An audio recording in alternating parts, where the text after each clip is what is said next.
Thank you for sticking to the channel for learning of banking, finance, AML and CFT essentials, insurance, shipping, legal and regulatory frameworks. Welcome back to our deep dive into the world of international trade finance further.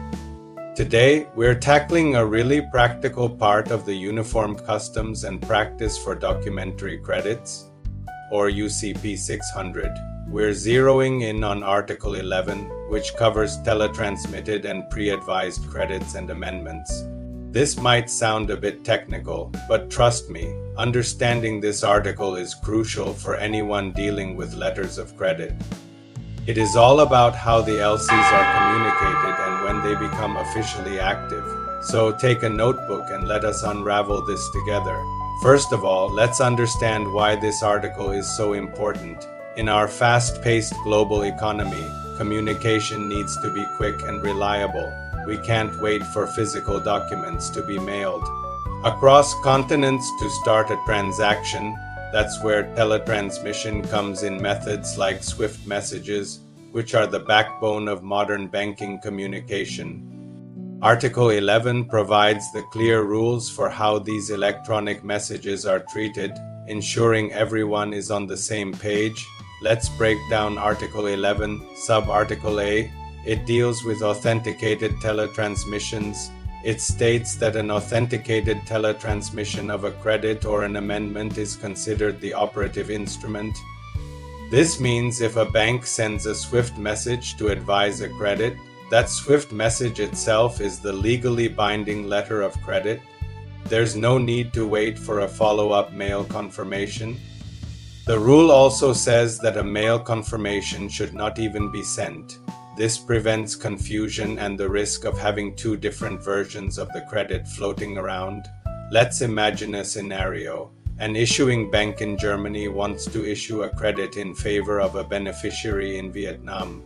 The German bank sends a SWIFT MT700 message to an advising bank in Vietnam.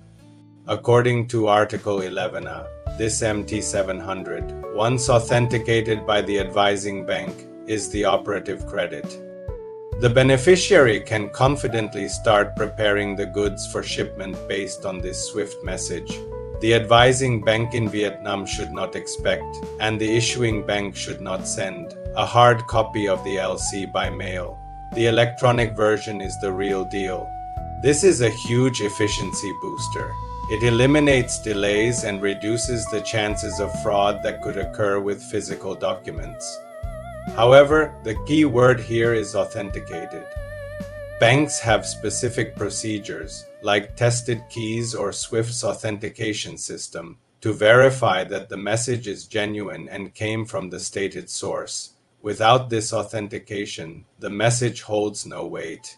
Now, what if the teletransmission itself says that the full details will follow by mail? This is where Sub-Article A gets more specific. If the message clearly states something like full details to follow, then the teletransmission is not the operative credit. Instead, it serves as a pre-advice, which we'll discuss in more detail with Sub-Article B. In this case, the mail confirmation becomes the operative credit. The issuing bank must then send that mail confirmation without delay. So, to recap the first part, an authenticated SWIFT message is the operative LC, unless it explicitly says it isn't and that a mail confirmation is on its way. This rule is designed for clarity and speed. Moving on to Sub-Article B, which is all about pre-advice. What is a pre-advice? It's a preliminary notice from the issuing bank that it intends to issue a credit. It's like giving the beneficiary a heads up. The rule here is very clear. A pre-advice is not the operative credit. It's just an initial notification. Article 11b states that if an issuing bank sends a pre-advice, it is then irrevocably committed to issue the actual operative credit. And it must do so without delay, with terms that are not inconsistent with the pre-advice. This is a crucial protection for the beneficiary.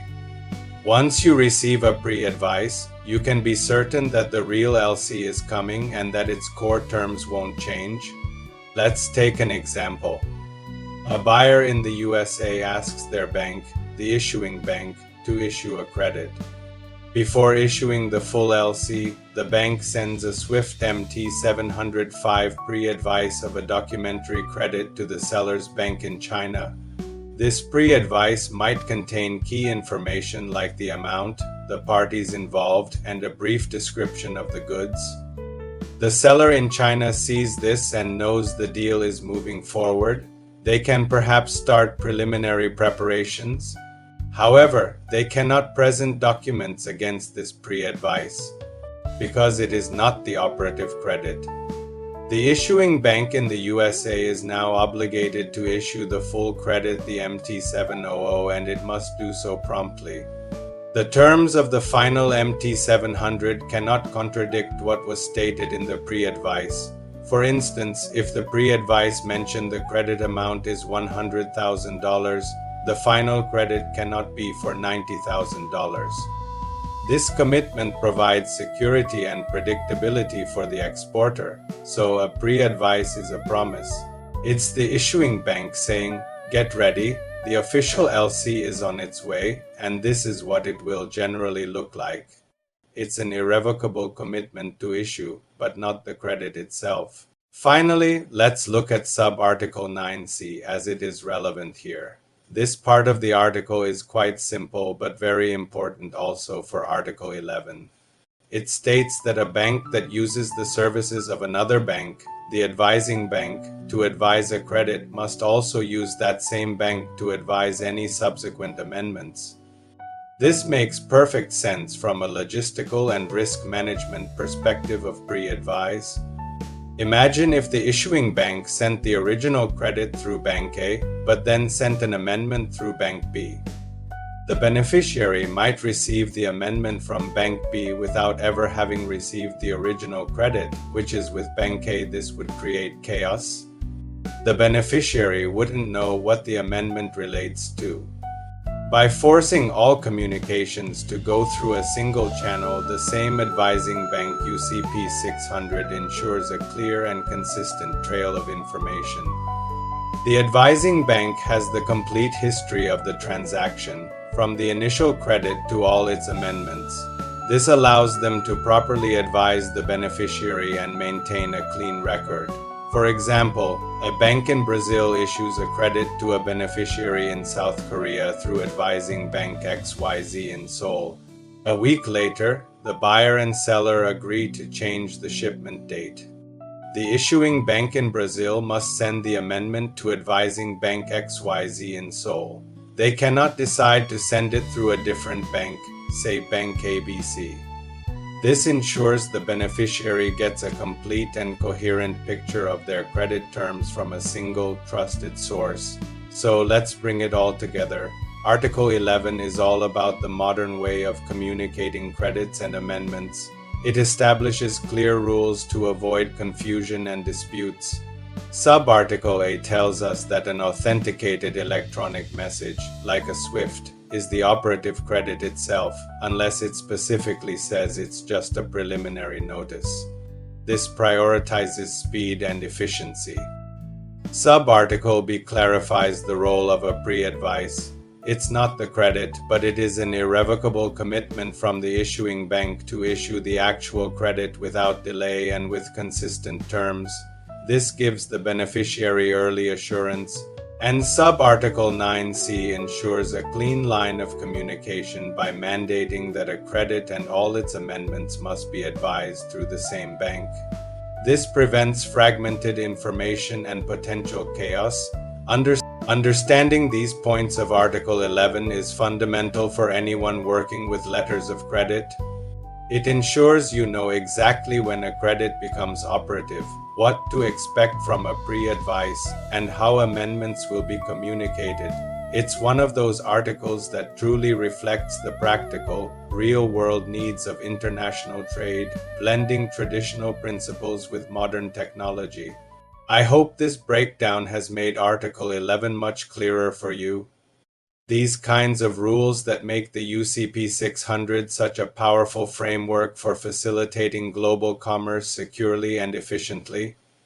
If you have any questions or want to share your own experiences with teletransmitted credits, please drop a comment below.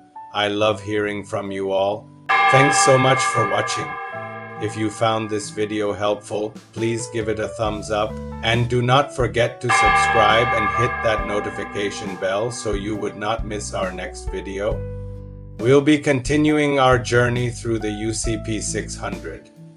I believe that you are being benefited from my analysis to add value to your learning and practices. Until the next video, stay safe and continue learning to grow your efficiency.